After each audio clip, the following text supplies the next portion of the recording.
Sunday special, देश की बात, आपकी बात, भारत की बात। संडे स्पेशल में 1857 के क्रांति दिवस के अवसर पर, प्रथम स्वतंत्रता संग्राम के क्रांति दिवस के अवसर पर हम अलग अलग एंगल से बात कर सकते हैं, जनता के बीच में जा सकते हैं। सेना के रोल को लेकर वो क्या कर रहे हैं, सीज फायर को लेकर उनका क्या दृष्टिकोण है, पाकिस्तान को कितना सबक सिखाना चाहिए। जी हाँ, ये बातें तो सोशल मीडिया पर आपको मिल जाएंगी और आजकल तो टीवी पर इन्हीं चीज़ों की बहार है। लेकिन सिटी हलचल तो एक एडुकेटिव प्रोग्राम बनाता है, एक ऐसा प्रोग्राम बनाता है जिसमें आपको कुछ सोचने के लिए मजबूर हो, और अगर आप थोड़ा सा इधर उधर हो तो चेक कर लें अपने आप को कि नहीं, हमारा देश हमें इसकी इजाज़त नहीं देता। तो संडे स्पेशल में हम लेके आए सेना का शौर्य, और जब सेना के शौर्य की बात करते हैं, अलग अलग लोगों से बात करते हैं, ये रोंगटे खड़े करने वाले इंटरव्यू में आपको भी लेकर चल रहे हैं मेजर डॉक्टर हिमांशु के पास। जी हाँ, युद्ध की स्थितियां हैं, और युद्ध की स्थितियों से पहले 22 अप्रैल से लेकर युद्ध तक की स्थितियां आपको बहुत कुछ सोचने पर मजबूर करती है। जी हाँ, इन युद्ध की स्थितियों पर, शांति की पहल पर सेना का दृष्टिकोण क्या होता है, इसी को हमने जानने की कोशिश की। भारतीय सेना का सिर्फ एक ही मूल मंत्र है, भारतीय सेना किसी को छेड़ती नहीं है और छेड़ने पर छोड़ती नहीं है। तो प्रथम स्वतंत्रता संग्राम के सेनानियों को नमन करते हुए, श्रद्धांजलि अर्पित करते हुए, भारतीय सेना की गौरव की दास्तान कहते हुए हम इस इंटरव्यू में आपको आमंत्रित कर रहे हैं, जिसमें मेजर हिमांशु आपको बताएंगे कि दुर्गम से दुर्गम सैन्य क्षेत्र सियाचिन पर सैनिकों की लाइफ, सैनिकों का हौसला, सैनिकों की देश प्रेम की भावना किस तरीके से रोंगटे खड़े कर देती है। जी हाँ, सेना का क्रेज भारतीय जनता में क्यों है, पहलगांव हमले के बाद युद्ध की स्थिति पर भी चर्चा करेंगे। एशिया की सुपर पावर बनने की राह में भारत बढ़ता जा रहा है, और क्या ये एक युद्ध की स्थिति उस पर ब्रेक लगाएगी, इस पर भी चर्चा करेंगे। ये विशेष इंटरव्यू है उन युवाओं के लिए भी, उन लोगों के लिए भी जो ये पूछते हैं हम देश की सेवा कैसे करें, और उन लोगों के लिए भी है जो फौज में अपना करियर देख रहे हैं। इस इंटरव्यू में एक आम आदमी भी सेना की कैसे हेल्प कर सकता है, ये बताने की हम कोशिश करेंगे। 22 अप्रैल के बाद बदली हुई परिस्थितियों में सिटी हलचल हर रोज आपसे अपील करता आ रहा है कि आंतरिक सुरक्षा के लिए एकजुटता का प्रदर्शन करिए और दुश्मन देशों के एजेंडे को विफल कर दीजिए, उससे बचिए। यही इस इंटरव्यू में भी बात उभर कर आई। सिटी हलचल का संडे स्पेशल का ये विशेष कार्यक्रम, भारत छेड़ता नहीं और छेड़ने पर छोड़ता नहीं। देखिए मेजर हिमांशु के साथ सिटी हलचल की टीम के साथ। 1857 की क्रांति धरा पर आपका स्वागत है संडे स्पेशल में। और जैसा कि मैंने आपको बताया था, आज एक ऐसे गौरवशाली परिवार के साथ आपकी मुलाकात करा रहे हैं जिन्होंने देश सेवा को अपना धर्म समझा है, अपना कर्म समझा है। हमारे साथ मेजर हिमांशु हैं। मेजर हिमांशु आज किसी परिचय के मोहताज नहीं हैं, लेखक भी हैं और शिक्षाविद भी हैं, समाज सुधारक भी हैं, और सेना में अपनी सेवाएं भी दी हैं। सर नमस्कार, जय हिंद और स्वागत है आपका। जय हिंद। सर सबसे पहले कुछ बात करूं उससे पहले, ये जो ट्रॉफी रखी है इसके बारे में आपसे जानना चाहता हूं, क्योंकि 1857 की बात है, क्रांति धरा की बात है। जी 1857 10 मई प्रथम स्वतंत्रता संग्राम। जी तो जो भी फौज यहाँ आती है, इस तरीके का मोमेंटो जो अफसर वहाँ से जा रहा होता है या यूनिट जा रही होती है, तो मेरठ की क्रांति धरा जो कि उसका प्रतीक है 1857 की क्रांति का, ये हम भेंट करते हैं। तो मैं भी यहाँ थोड़े वक्त के लिए था तो मुझे भी भेंट किया, लिहाजा आज ये समसामयिक महत्वपूर्ण हो जाता है। जी, तो भारतीय सेना केवल सीमाओं की रक्षा नहीं करती, अपनी संस्कृति की भी रक्षा करती है और अपनी उस धाते की भी रक्षा करती है जो उसे त्याग और संघर्ष के साथ मिला है। 1857 के क्रांतिवीरों को नमन है मेजर हिमांशु की तरफ से, हमारी तरफ से, सिटी हलचल की तरफ से। और अब शुरू करते हैं बातों का सिलसिला। सर उस साल जन्म हुआ जिस साल बांग्लादेश का जन्म हुआ, 1971। लेकिन उसमें आपके परिवार के कौन से ऐसे सदस्य थे जिन्होंने परिवार का नाम राष्ट्रीय गौरव की लिस्ट में शामिल करा दिया? जी 71 बिल्कुल सही कहा आपने। हमारे लिए गर्व का भी है और दुख का भी है। हमारे ही कुटुंब के मेजर महेंद्र प्रताप सिंह जी उसी युद्ध में शहीद हुए। तो एक हमारा तो फौजी परिवार है, हर पीढ़ी में फौजी है और सौभाग्य से हर जंग में हमारे परिवार से कोई ना कोई रहा, तो ये सौभाग्य में हमें है। भाई सेकेंड वर्ल्ड वॉर में हमारे दादाजी फौज में थे। 71 का मैंने अभी जिक्र किया ही, ताऊ जी हमारे कुटुंब से शहीद हुए।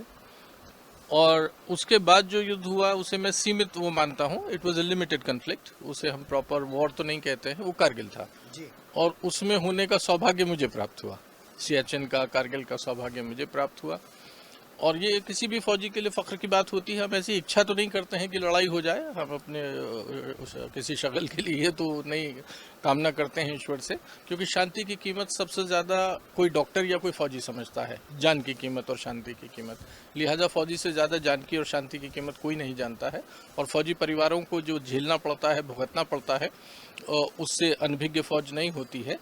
लेकिन राष्ट्र सेवा में जानते बूझते एक परंपरा के रूप में जो फौजी परिवार हैं, हमारा ही नहीं, जो भी फौजी परिवार हैं, आप देखेंगे कि वो पुष्ट दर पुष्ट फौज में रहते हैं और हम भी उसी परंपरा के व्यक्ति। लेकिन ऐसा आपका काम जो आपको यश देता हो, सम्मान देता हो समाज में, और आप ये देखिएगा तमाम संस्थाएं हैं हिंदुस्तान में या दुनिया में, पर जो ऊंचा स्थान, जिस तरीके का सम्मान फौजों को प्राप्त है हिंदुस्तान में नहीं दुनिया भर में, ये उस सर्वोच्च बलिदान के कारण है कि आप तैयार हैं, उद्यत रहते हैं सर्वोच्च बलिदान देने के लिए, कि समाज आपको उस इज्जत की दृष्टि से देखता है।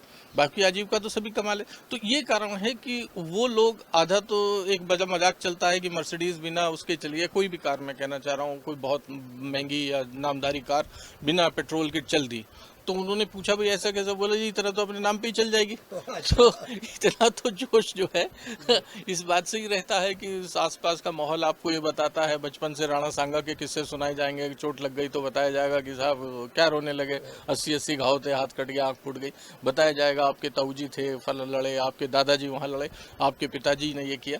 तो ये जो परंपराएं होती हैं, जिस तरीके से माएँ बताती हैं, परिवार के लोग बताते हैं, वो आप में इतना ज़्यादा जोश और तैयारी मानसिक तौर पर कर देती हैं कि आपको ये बातें अजूबी सी नहीं लगती। तो ये जोश बढ़ती है और एक सहजता ला देती है कि हाँ भाई ये तो होता ही है, इसमें कोई नई बात नहीं है और मैं इससे अलग करूंगा कुछ। हाँ, ये भी रहता है कि भाई लकीर लंबी करनी है, छोटी नहीं करनी है जी। सियाचिन का अनुभव बताइए, क्योंकि वो ऐसा दुर्गम सैन्य क्षेत्र है जो विश्व में कहीं नहीं है। जी बिल्कुल आपने सही कहा, ये एक अद्भुत अनुभव होता है, अद्भुत, अलग। और जैसे हम गए तो हालांकि मेरा ये था कि भाई फौज में जाना है, जैसा हमारे यहाँ परंपरा है, और अगर कोई 2 साल का भी रहता, मैं शॉर्ट सर्विस में था, और 2 साल का भी होता तो मैं उसमें भी जाता। थोड़ा मेरा ये मानना है कि फ़ौज आप में डिसिप्लिन भी लाती है और फ़ौज एक जीने का तरीका भी है, अपने आप में एक वे ऑफ लाइफ है। तो जिन लोगों का सक्षम हो शरीर से, इनसे मेरे ख्याल से उनको ये लाभ लेना चाहिए, और अगर उनका इस तरफ हो तो सियाचिन ऐसे ही फ़ौज में वो एक कार्यकाल है कि जो उत्सुकता भी जगाता है और जो आपको एक बड़ी भयानक संतुष्टि देता है जब आप ईश्वर की कृपा से सशरीर सकुशल वापस आते हैं। तो मेरा सौभाग्य रहा कि मैं उसमें रहा, वहाँ से मेरा विशेष सेवा मेडल के लिए भी गया। कारगिल वॉर थी तो ज़्यादातर मेडल्स कारगिल की तरफ जा रहे थे, तो हम लोग थोड़ा पिछड़ गए, तो वहाँ से गया मैं मराठास के साथ, मैंने मेरा टेन्योर था वहाँ। कारगिल के टाइम में मैं 13 कुमाऊँ के साथ था, फिर मैं 26 मराठा के साथ वहाँ रहा। तो हिंदुस्तान भर की मुख्तलिफ जो हैं, पंजाब के साथ, सिख के साथ, राजरिफ के साथ, बिहार के साथ और मराठा जैसे इन मुख्तलिफ इन्फेंट्री बटालियंस के साथ काम करने का उस दौरान में मौका मिला। तो कई बार कहते हैं कि डॉक्टर्स ज़्यादा इन्फेंटेरियंस हो जाते हैं। हाँ, तो वहाँ जो मज़ेदार बात यह है, कोई कहता है कि अमूमन लोगों के दिमाग में जैसे डॉक्टर तो पीछे रहते होंगे, अभी एक डॉक्टर हैं जो देवरिया के, जिनका स्वर्गवास हुआ, आपने सुना होगा, वो सियाचिन में हुआ है। तो उसने ये मुगालता भी लोगों के दिमाग से हटा दिया कि इस डॉक्टर पीछे रहते हैं। तो डॉक्टर का तो डबल रिस्क होता है, यदि किसी और को चोट लग जाए या कोई परेशानी आ जाए तो डॉक्टर है, लेकिन अगर डॉक्टर को खुद आ जाए तो सिर्फ भगवान राम ही है फिर तो इसलिए डॉक्टर का डबल रिस्क होता है। और गोला या गोली को डिफरेंशिएट करके तो आग वाग आएगी नहीं। तो सियाचिन अपने आप में अद्भुत है और दुनिया का सर्वोच्च सबसे ऊंचा युद्ध स्थल है। और वहाँ जहाँ सांस लेने में तकलीफ हो, जहाँ थोड़ा सा चलने में तकलीफ हो, जहाँ अगले दिन का ना पता हो कि सुबह देखेंगे कि नहीं देखेंगे, कहीं भी क्रिवास खुल जाती हो, भाई धरती फटती है, आदमी चला जाता है। मैं भी जिसमें गिरा था उसमें मैं तो निकल आया, पर दूसरा व्यक्ति जो गिरा था उसकी 20 दिन बाद बॉडी हम निकाल पाए। एक बॉडी अब मिली है कई 20 साल बाद, 24 साल 24 बाद, 20 साल बाद एक बॉडी। ऐसा दुर्गम स्थल जहाँ हैको होता है, अल्टीट्यूड सेरिब्रल एडिमा हो जाता है, दिमाग में उभर जाता है पानी, और सिर दर्द की मामूली सी चीज़ पता चलेगी एकदम हैको हो गया और आदमी गया। हमारे बड़े फिट एक इंस्ट्रक्टर थे शिलमेकर साहब, नायक शिलमेकर, उसकी डेथ हो गई। हाँ, किसी को लगता ही नहीं था, तो गजब का इंस्ट्रक्टर, फिजिकल फिट, एकदम चीते जैसा व्यक्ति, मामूली सिर दर्द की कंप्लेंट और सुबह डेड बॉडी। तो ऐसा जहाँ कुछ पर हैपो हो जाता है, पल्मोनरी एडिमा, लंग्स में पानी भर जाता है, कई बड़ी अजीब सी स्नो ग्लेयर में रेटिनल डैमेज होता है। मैं तो मेडिकल एस्पेक्ट से कह रहा हूँ। और गोला गोली तो देखिए वहाँ आम बात है, पाकिस्तानियों को तो जेल लेंगे, दुश्मन को तो जेल लेंगे। हाँ, वहाँ ये है, चीन से लड़ो, जापान से लड़ो, मौसम से मत लड़ो, मौसम से बचो। तो क्रिवास आता है, एवलांच आता है, पूरा पूरा पहाड़ गिरेगा और आपको बहा के ले जाएगा। और जैसा आपने कहा कि वहाँ के कुछ अनुभव होते हैं, तो एक बड़ा गजब का अनुभव है। मैंने अपनी किताब में भी लिखा है, लंगर का, मेरी एक छोटी कहानियों का संग्रह प्रकाशित हुआ पिछले साल, उसमें कहानी है क्रिवास। एक व्यक्ति, वो अब मैं कह रहा हूँ कि मतलब हम उसे लंगर कप जो है झूठ नहीं होती है ना, सच हो ये ज़रूरी नहीं, लेकिन फिर भी वो झूठ नहीं होती, सच हो ये ज़रूरी नहीं, पर वो कई चीज़ों से प्रेरित है। वो जो किस्सा है वो उससे प्रेरित है। एक व्यक्ति, सोचिए 14 साल पहले सियाचिन का टेन्योर करके गया, जब यंग सिपाही था वो, और 10 या 12 जो लोग चल रहे थे लिंक पार्टी में, लिंक पेट्रोल में, उसका वो इकलौता सर्वाइवर था, इकलौता। और सोचिए 14 साल बाद वो वापस आता है उसी सियाचिन में, टेन्योर, सेकंड टेन्योर। अमूमन आता नहीं है सेकंड टेन्योर, जो हाई एल्टीट्यूड क्वालिफाइड लोग होते हैं माउंटेनियरिंग वगैरह के, उनका आता है। हॉज वगैरह से, हाई एल्टीट्यूड वॉरफेयर स्कूल, जो लोग क्वालिफाइड होते हैं उनका। ये आदमी सबसे क्वालिफाइड लोगों में था पलटन में, और इसका सेकंड टेन्योर था, और ये वापस आता है। और सेकंड टेन्योर का, इसका जो टेन्योर है वो ख़त्म होने वाला है, 10 दिन बाद डी इंडक्शन होना है। और ये एक सामान्य सी लिंक में रेडियो की वो वायर और सूबेदार हो चुके हैं, उसको चेक करने जाता है वो आदमी, सूबेदार किशन माने, और उसमें थोड़ी सी चूक होती है। शायद वो कहीं देखने के लिए अपना उससे स्लिंग निकाल करके, क्योंकि वहाँ सब रस्सी बांध के चलते हैं, और ये एहतियात है कि एक एक चीज़ की आपको एहतियात बरतनी है। कुछ कहीं बॉम्ब पड़ता है, कुछ होता है, तो वो उसकी जिम्मेदारी है, इसलिए बेचारा वो जो है हटता है वहाँ से और एकदम क्रिवास में चला जाता है, और 20 दिन बाद बॉडी मिलती है। 14 साल पहले इकलौता सर्वाइवर, यहाँ कहीं डेस्टिनी में, इन चीज़ों में, नियति में विश्वास होता है। सोचिए उसे वापस सियाचिन बुलाता है 14 साल बाद, जैसे कोई सियाचिन का रह गया था, बकाया कर्ज रह गया, कुछ कर्ज रह गया था, और वो वापस आता। शानदार आदमी, मतलब जब वो उसमें नीचे है, 1 घंटे बाद हमारी उससे एक बार बात हुई है, तो वो ऐसे करके क्रिवास थी वी शेप में, तो वो फंस गया, तो छाती शायद कॉम्पैक्ट में इंजरी हो गई होगी, और बॉडी हीट से भी थोड़ा थोड़ा नीचे जा रहा है वो। हम कोशिश कर रहे हैं उसे हुकअप करने की, जिससे और नीचे ना जाए। तो लास्ट जो हमारी बात उससे होती है, तो उसका हौसला देखिए, मतलब -100 डिग्री टेम्परेचर रहा होगा नीचे, घुप अंधेरा रहा होगा, और वो कोई 20 फुट नीचे था, और बिल्कुल एकदम आइस वॉल के बीच सैंडविच्ड। वो आदमी ये कहता है कि साहब कोशिश करो, कोई बात नहीं साहब कोशिश करो, हिम्मत देखिए उस आदमी की। ऐसे साथियों का गम रहता है, गम रहता है, गम होता है, और रोए खड़े हो रहे हैं शानदार लोग, ऐसे शानदार भारतीय सेना के सिपाही। जी जी जी हाँ, इसलिए तो संडे स्पेशल में हमने मेजर हिमांशु को आमंत्रित किया है इस बार, कि वो लोग जो सोशल मीडिया पर व्हाट्सएप वीर बनते हैं, वो वाकई सच्चाई से कितनी दूर है। बहुत दूर है साहब, बहुत दूर है, और सोचते हैं कि हर चीज का ऑल्टरनेटिव युद्ध है। आपने अभी भारतीय सेना की दुश्वारियां देखी हैं, जिस पर भारतीय सेना का मनोबल भारी है।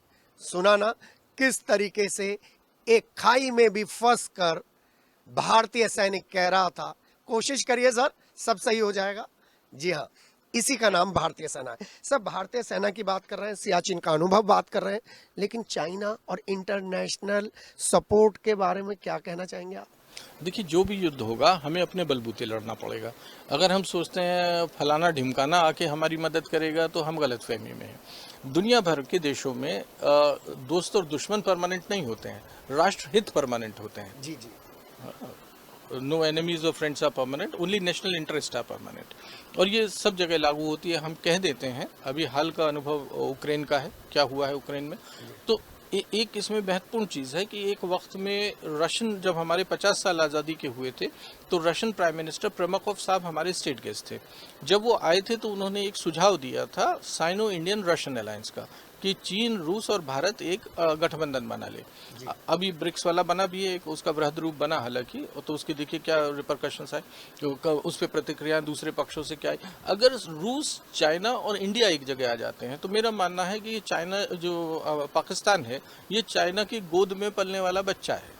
जी। जब कारगिल हुआ था तो भी नवाज शरीफ साहब वहाँ नहीं गए थे अमेरिका, वो चाइना गए थे, पीकिंग गए थे। जी जी। लिहाजा बिना चाइना के सपोर्ट के पाकिस्तान इन तरीके की खुराफात नहीं कर पाएगा।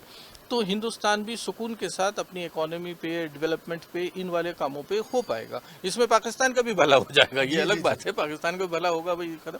तो अब हम अपने आसपास के देशों को, मान लीजिए हम नेपाल से भिड़ गए हैं, हम भूटान का विश्वास नहीं जीत पा रहे हैं, हम श्रीलंका से बिना मतलब इल्झे हुए हैं, मालदीव की भी चाइना से हमारे रहे ही हैं, थोड़ा सा असहज स्थिति रही है, पाकिस्तान से तो हमारी जो है ही है ना, अफगानिस्तान अपने आप में एक डिस्टर्ब्ड स्टेट है।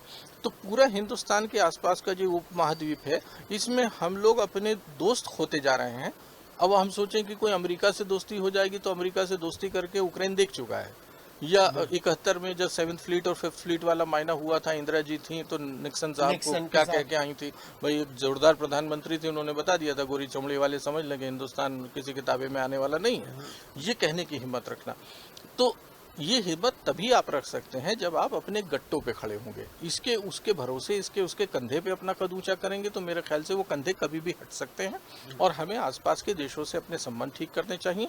और प्रेमाकोव साहब ने, जो रशियन प्रीमियर साहब ने कहा था, वो एक, मैं नहीं कह रहा कि अंतिम है या यही एकमात्र है, पर वो एक अच्छा सुझाव है जिससे फॉरेन पॉलिसी में उसे इंक्लूड करना चाहिए। हाँ हाँ, अप्लाई करें ना करें, लेकिन इंक्लूड जरूर होना चाहिए। ये जो जियो पॉलिटिक्स है यहाँ की, उसके मेजर जो प्रॉब्लम्स हैं वो एड्रेस हो सकती हैं इससे। लेकिन बस एक ही ड्रॉबैक है, हम जी चीन पे भरोसा नहीं कर सकते। नहीं, भरोसे की, देखिए भरोसे आप किसी पे भी नहीं कर सकते हैं, स्पष्ट होइए, भरोसा आप किसी पे भी नहीं करते। रूस हमारा पुराना रूस हमारा पुराना दोस्त रहा है, आजमाया हुआ दोस्त रहा है, और वो आड़े वक्त में खड़े होने वाला दोस्त रहा है, लिहाजा हमारा उसके प्रति एक जुड़ाव है। लेकिन मेरा कहना है, यदि ऐसी स्थिति आती है कि रूस को अपने को बचाना है या आपको बचाना है, तो जाहिर है कि वो अपने को बचाएगा। तो हमें अपने बचाव के लिए और अपनी बढ़ोतरी के लिए अपने ही गट्टों पे, अपने ही कंधों पे हम इस बोझ को उठा पाएंगे। हम किसी के दाएं बाएं भरोसे रहेंगे तो हो सकता है कहीं हम चौड़े में अकेले खड़े रह जाए। और एक तो कॉमन सेंस से, जो आसपास के पड़ोसी देश हैं उनसे तो आपको संबंध सुधारने ही पड़ेंगे।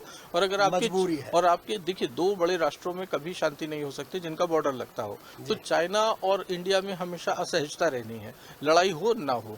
लेकिन अगर अन्य देशों को हम अपने साथ अच्छा संबंध, भूटान से, नेपाल से, श्रीलंका से, बांग्लादेश से, बर्मा से, इनके साथ अगर हम सहजता नहीं बना पाएंगे तो वो चीन के हाथ में खेलेंगे। मैं आपकी मान बड़ी कर ले रहा हूँ कि चीन पे विश्वास नहीं कर सकते। यदि चीन पे नहीं विश्वास कर सकते तो भी इनसे संबंध सुधारने हैं। और अगर मैं कह रहा हूँ कि आज जो है चाइना की समस्या इंडिया नहीं है, आज चाइना की समस्या इंडिया नहीं है, पाकिस्तान को भी वो इसलिए पाल रहा है क्योंकि पाकिस्तान में उसने बड़ा भारी इंफ्रास्ट्रक्चर इन्वेस्टमेंट कर रखा है। और पाकिस्तान की जो जियोग्राफिकल स्ट्रेटेजिक वो है, जियोग्राफिकल स्ट्रेटेजिक जो है इम्पोर्टेंस, उसका लाभ चाइना लेना चाहता है। तो चाइना उसका लाभ ले रहा है, उसे सिल्क रूट के मार्फत चाहिए, वहाँ तक एक्सेस चाहिए, यूरोप तक। वो वन रोड वन जो बना रहा है वो अपना है ना, उसने वहाँ बंदरगाह भी ले लिया इनका। तो वो इनके सारे एसेट्स को ले रहा है, यूज कर रहा है, उस पे चेक लग जाएगा और उसके लाभार्थी हम भी हो जाएंगे। तो ये है वो, हालांकि खराब सी लगेगी पर एक कहावत देहात की तरफ है, या शेख अपनी देख, या शेख अपनी देख। तो हिंदुस्तान भी तो अपनी देखे। हम बेवजह कन्फ्लिक्ट से बचें, चाइना से कोशिश करें कि अगर रशियन मीडिएशन से भी इस बात का निकलता है, और ऐसा नहीं कि लोगों ने नहीं किया है, लोगों ने निश्चित तौर पे किया, तभी तो ब्रिक्स जैसा ये फॉर्मेशन आई है। और ब्रिक्स से क्यों अमेरिका या यूरोप जैसे कंट्री परेशान हुए? तो देखिए, हमें इमीडिएट में देखना होता है। जैसे हमारे यहाँ कहते हैं जी आई जी तो आओगा, ये तो हमें तो चौकी का दरोगा देखना है, तो हमें समस्या चौकी का दरोगा भी हो सकती है ज़्यादा बड़ी। तो इसलिए हम पहले उसको देखें, और या शेख अपनी देखें। इसलिए हम only national interest are permanent, और हमारे जो टाइम टेस्टेड फ्रेंड्स हैं उनसे ताल्लुकात अच्छे रखें। चाइना मदद करेगा पाकिस्तान की? देखिए, इस समय मैंने कहा कि चाइना की समस्या हिंदुस्तान नहीं है, पाकिस्तान नहीं है। चाइना की समस्या इस समय अमेरिका है।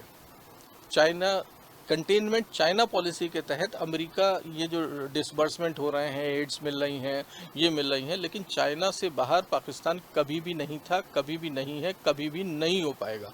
मैंने कहा उसके गोद वाला बच्चा है, जिस दिन चाइना ने पटक दिया पाकिस्तान का अस्तित्व खत्म हो जाएगा। अमेरिका जब तक बचाने आएगा तब तक चाइना उसे खा जाएगा। तो चाइना सपोर्ट में खड़ा हो सकता है पाकिस्तान की।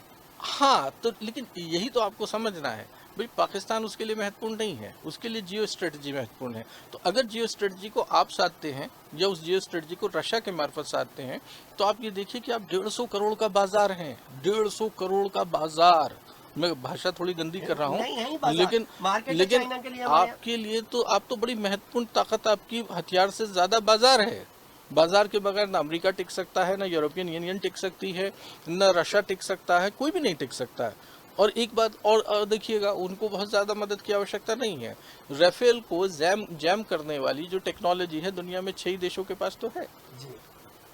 तो अगर वो आपके 1000 करोड़ के जहाज को 100 करोड़ की एक टेक्नोलॉजी से फेल कर दे तो, और वो 6 देशों के पास है, कोई भी 6 देश दे दे उसमें से, किसी से भी ले लेगा वो, तो आपके लिए मतलब चाइना के लिए भी ये हेल्प करता है कि भारत जो उसके लिए फ्यूचर में कभी कोई अपने पॉपुलेशन के दम पे, मानव संसाधन के दम पे, अपने बाजार के दम पर, अपनी प्राकृतिक संसाधनों के दम पे, इस बाजार के दम पे एक चुनौती बनता या एक प्रतिद्वंदी बनता, इन्हीं में उलझा रहेगा तो क्या खाक बनेगा। पॉइंट 1, तो इलझने में, इन्हें उलझा देने में चाइना को वो हित है, और हथियार बेचने में सारी दुनिया को हित है कि जहाँ जहाँ जंग हो जाए, इराक में हो जाए, ईरान में हो जाए, सीरिया में हो जाए, टर्की में हो जाए, वहाँ में सारों को हित है। हिंदुस्तान पाकिस्तान में हो जाए, हिंदुस्तान पाकिस्तान में हो जाए। वही हम आपको कहेंगे भी कि भाई जो है शांति करिए और लीजिए हथियार, आप भी लीजिए, आप भी लीजिए, हम तो सद्भाव वाले हैं, है ना, सबको देंगे।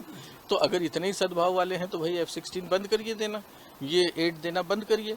तो ये सहज बुद्धि की बातें हैं, इसको बहुत साधारण तौर पे समझना चाहिए कि हिंदुस्तान के हित में वो कह भी रही है हमारी सरकार कि हम एस्केलेशन के मूड में नहीं है, हमें तो एक सबक देना था, हमने दे दिया। लेकिन नहीं, एश्योरेंस तो खैर आप रोग स्टेट का क्या लेंगे, लेकिन उनका कहना यह है कि यदि युद्ध थोपा गया, जो भारत का स्टैंड है वो ये है, तो भाई इतने नकारे बच्चे भी नहीं है कि जवाब नहीं देंगे।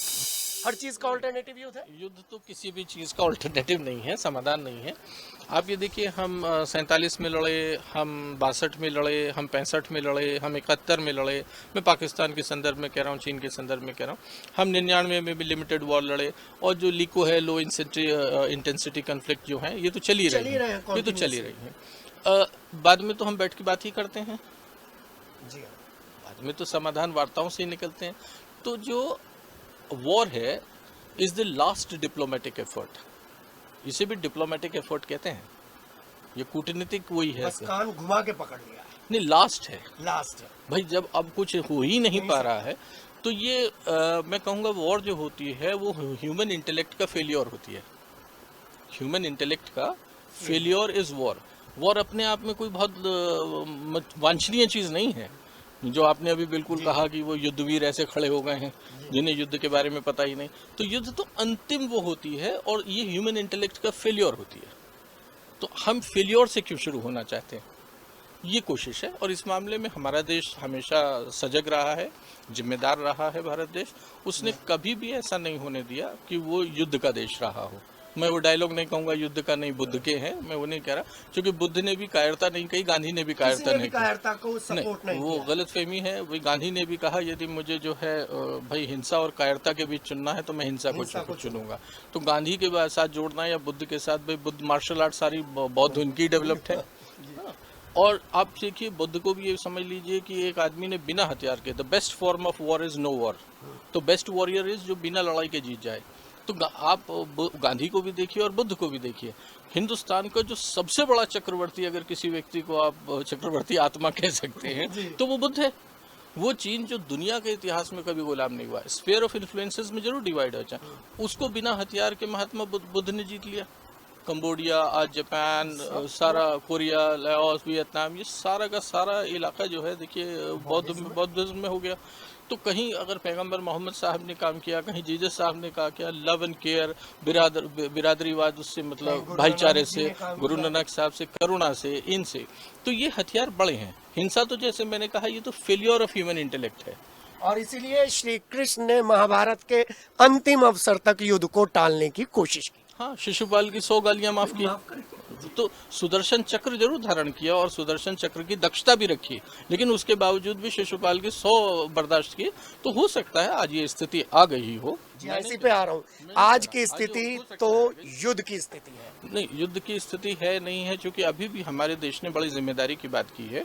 जो प्यूनिटिव एक्शन होता है, प्यूनिटिव एक्शन वो हमेशा प्रोपोर्शनेट होता है और कैलिब्रेटेड होता है। तो सैलानियों को पहलगाम में मारा जाना दर्दनाक था, मार्मिक था, इस देश को कायराना था। आपने फौजियों से लड़िए भाई, वो कह रहे हैं ना, हाँ आप फौजियों से आइए ना, आइए सामने आइए, हम देखते हैं आप में किस में कितना दम है। तो वो कायराना भी था, क्रूर भी था, है ना, और वो एक रोग टाइप का कैरेक्टर है, शैतानी किस्म की गतिविधि है। लेकिन जो हमारा जो था अभी, जब हमने उनको उड़ा दिया जहाँ ट्रेनिंग कैंप्स थे, तो ये एक प्रोपोर्शनेट और कैलिब्रेटेड फौज का, जैसे जोश में नहीं, जोश के साथ, होश के साथ, सोचा समझा, तो हमने calibrated, limited, precise, concise, surgical एक वो किया हमने कोई आम उसका वो नहीं किया। अब जाहिर है कि भाई देखिए, यहाँ थोड़ा सा अंदरूनी पाकिस्तान की राजनीति महत्वपूर्ण हो जाती है। हमारा सौभाग्य है कि हम एक डेमोक्रेटिक स्टेट हैं। हमारा सौभाग्य ये है कि चुनाव द्वारा जनमत से सत्ता हस्तांतरण बड़े सहजता से शांतिपूर्वक हो जाता है। पाकिस्तान में ऐसा नहीं है। पाकिस्तान में अमूमन जो प्रधानमंत्री हैं, वहाँ एक अंदरूनी सत्ता संघर्ष है फौज का और डेमोक्रेटिक फोर्सेस का। और जितने डेमोक्रेटिकली इलेक्टेड प्राइम मिनिस्टर हुए, यहाँ तो शहबाज शरीफ साहब को सावधान भी हो जाना चाहिए और डरना भी चाहिए कि उनका अमूमन हश्र हुआ है, या तो वो फांसी के तख्ते पे चढ़े हैं, या हाँ कोई जियाउल हक आते हैं, कोई परवेज मुशर्रफ आते हैं, मतलब वहाँ लंबी हिस्ट है, जनरल अयूब साहब की, इनकी लंबी हिस्ट है, लंबी लिस्ट।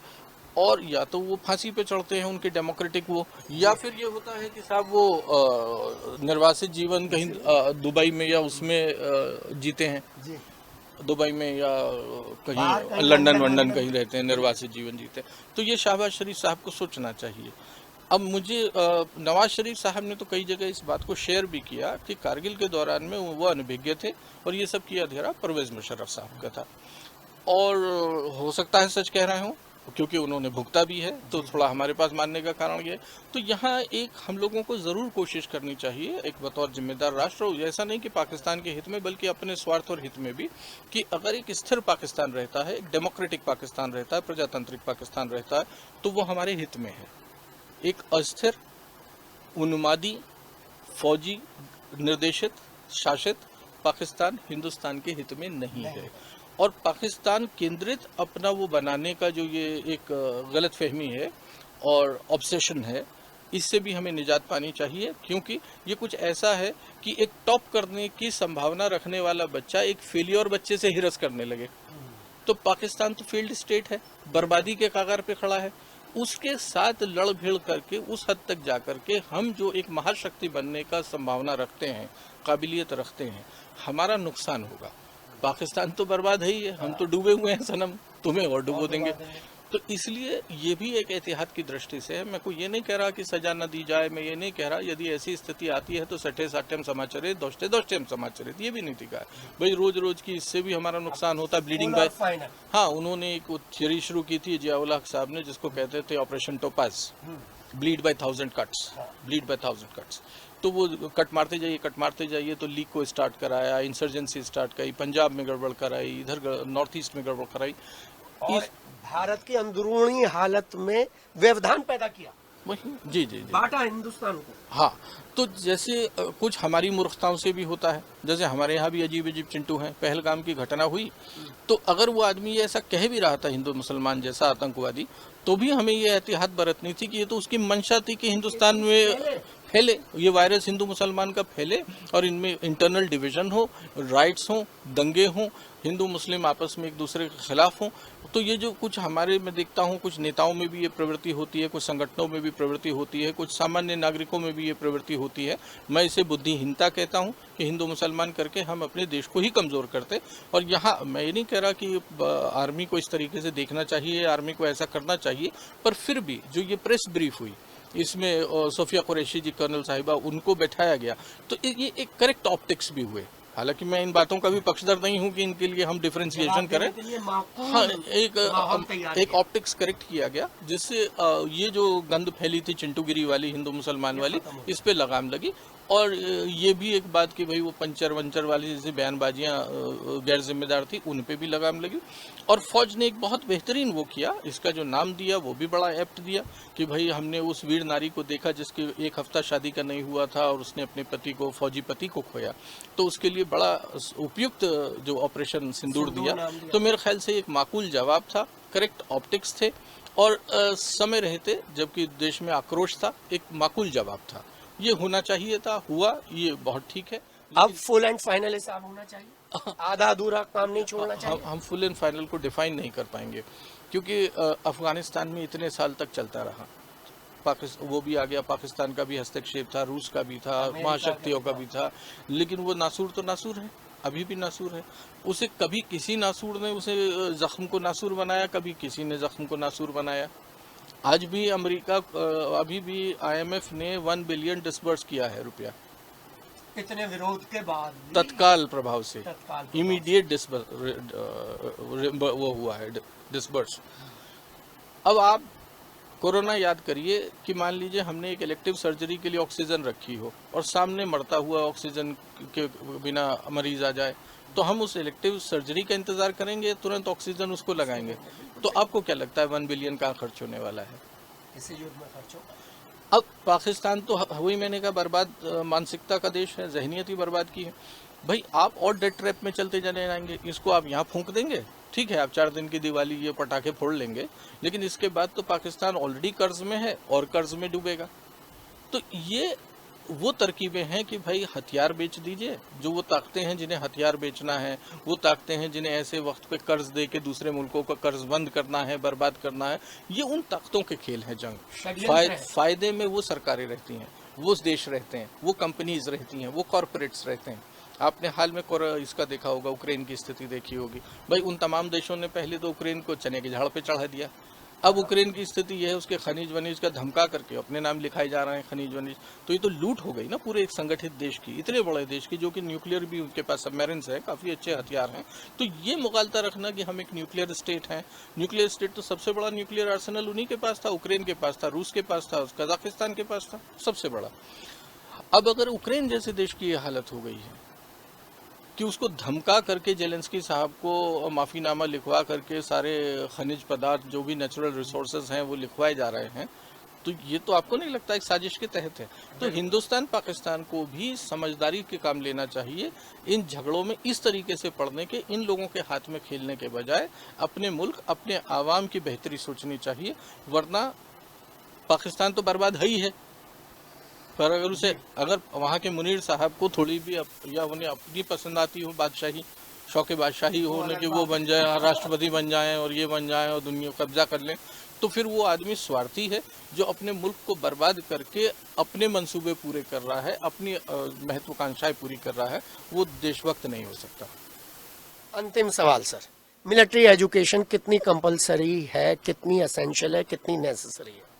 नहीं, मिलिट्री एजुकेशन तो मैं नहीं कहूँगा, लेकिन नागरिकों की प्रिपेयर्डनेस की बात कहूँगा मैं। एजुकेशन तो देखिए हर कोई आदमी MSc BSc मिलिट्री साइंस नहीं करने वाला है, ना आवश्यक है। कोई डॉक्टर बन रहा है डॉक्टर बने, कोई लॉयर बन रहा है लॉयर बने, जो भी है, एक कारीगर है अगर वो छोटा मोटा काम करता है, कोई प्लम्बर फिटर भी है, ये भी है, वो सब अपने अपने शिक्षक हैं, नस्ल तैयार कर रहे हैं, सब अपने अपने तरीके से देश सेवा कर रहे हैं। तो देश सेवा करने के लिए हर आदमी को कारगिल पे बंदूक लेकर खड़े होने की सियाचिन में आवश्यकता नहीं है। हाँ, हमारे पास बड़ी एक पॉपुलेशन है, हमारे पास एक बड़ी ह्यूमन रिसोर्स है। बजाय वो, मैं तो ये कहूँगा, ये जो मोबाइल पे यूं बैठे हुए हैं, इनको यूं हटाने के लिए, मोबाइल पे बच्चे जो बर्बाद कर रहे हैं, स्कूलों में, कॉलेजेस में हम लोग कुछ डिज़ास्टर मैनेजमेंट के या मिनिमम फौजी यूज़ के या लाइफ सेविंग स्किल्स के, इवैक्यूएशन के, जो डिजास्टर मैनेजमेंट में आता है, इस तरीके के स्किल्स जरूर सिखाएं, जिससे कि हम मैं फिर एक बात कहूँगा कि वो देश देखिए कई मायने में खुशनसीब होते हैं जो जंग देखते रहते हैं, जंग देखते रहते हैं। हालांकि मैं ख्वाहिश नहीं कर रहा हूँ कि जंग हो और देखें और लोग अपंग हो और जान माल की हानि हो, मैं नहीं कर रहा हूँ, लेकिन वो खुशनसीब इस तरीके से होते हैं, उन्हें ज़िंदगी की अहमियत पता चलती है, उन्हें समय की अहमियत पता चलती है, वो ट्रेन होते रहते हैं। और जिन लोगों को लंबे वक्त तक शांतिकाल मिलता है वो टांग फैला के सोते हैं और वो अपने मोबाइल पे ही क्रांति करते हैं और वो स्टूडियो में बैठ के जंग जीत लेते हैं। जब ज़मीन पे उतरते हैं तो ज़मीन उनके पाँव के नीचे से खिसक नहीं होती। तो अपना मिलिट्री इतिहास भी डालना चाहिए स्कूल करिकुलम में। हाँ बिल्कुल, हमें उन चीज़ों पर जो नई चीज़ें हैं उन पर फख्र होना चाहिए। आप और हमारी जब एजुकेशन हुई थी तब हम पाकिस्तान के पेंटेन टैंक को कैसे अब्दुल हमीद ने करा था वो चैप्टर पढ़ते थे, बार बार पढ़ते थे। आज ऐसा चैप्टर मुझे 12वीं तक नहीं समझ में आता। नहीं होना चाहिए। हमारे पास देखिए बहुत पुराने हैं जिनको हमने देखा नहीं होगा, जिनसे शायद हमारी जनरेशन रिलेट नहीं करेंगी, लेकिन हाल की कुछ ऐसी होंगी जो हमारे नए आइकन्स हैं, है ना, उन आइकन्स को हमें करना चाहिए। अब जैसे कोई जरूरी नहीं कि फौज के ही हो, भाई कल्पना चावला का एक बार आया, कल्पना चावला भी एक नाम आया गया चाहा, है ना, अब ये सुनीता विलियम्स उसमें रही, हालांकि वो भारतवंशी हैं, भारत नहीं है ना। हमें APJ कलाम साहब इधर आए भाई, तो इस तरीके के जो लोग हैं विभिन्न, मैं नहीं कह रहा हूँ फौजी, हमारे देश में क्या अभी MVC और PVC नहीं हुए हैं ना, तो हमें उनको इंक्लूड करना चाहिए।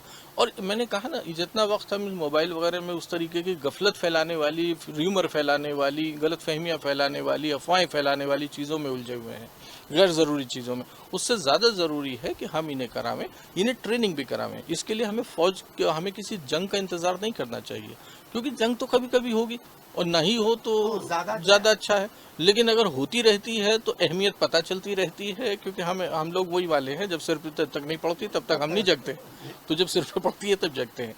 तो मैं इस वजह से ख्वाहिश भी नहीं कर सकता, बट एज ए सिस्टम हम लोग तैयारी कराएंगे तो मेरे ख्याल से ये मुल्क मजबूत होगा, इसे एकता अखंडता की, मुल्क की अहमियत समझ में आएगी, इसे फ़ौज की अहमियत समझ में आएगी, और ये राष्ट्र निर्माण में मजबूती से सहायक होंगे। जी हाँ, संडे स्पेशल और संडे स्पेशल में मेजर हिमांशु और मैं के।